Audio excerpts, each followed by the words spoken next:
Hi mga ka-ever! Hi babies! Ayan, gusto ko lang sanang i-share sa inyo yung konting video na ginawa ko nung umuwi ako ng Pilipinas pabalik dito sa Japan.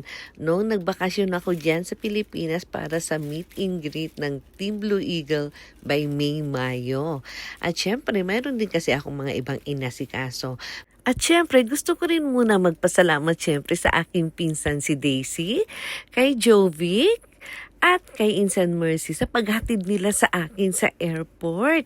Silang tatlo talaga yung lagi kong kasama saan man ako magpunta. At ito na nga, nag-take off na tayo. At ayan po, babiyahe po tayo ng 4 na oras mahigit. Yes, you heard it right. Aba, talaga may pa-English pa.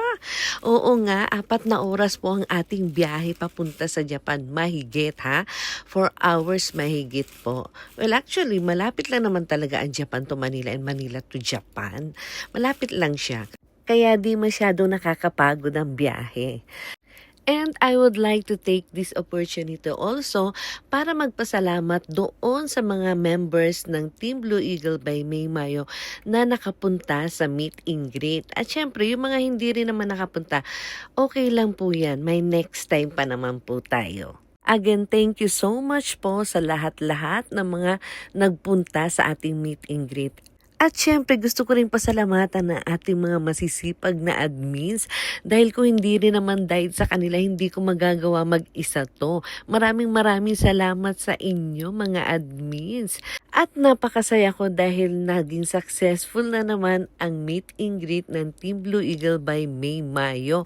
Pangalawang meet and greet na po yan. At sana maraming pang meet and greet ang magawa natin. At ito na nga, nasa Japan na pala tayo. Hindi ko na malayan. Ano ba yan? Ang daldal mo kasi, May Mayo. Welcome to Japan, everyone! So, ayan na nga, nakalabas na ako niya ng eroplano. Natapos ko na rin lahat ng proseso at inaantay ko na lang na makita ko ang aking asawa. Excited ka, girl? Jarte?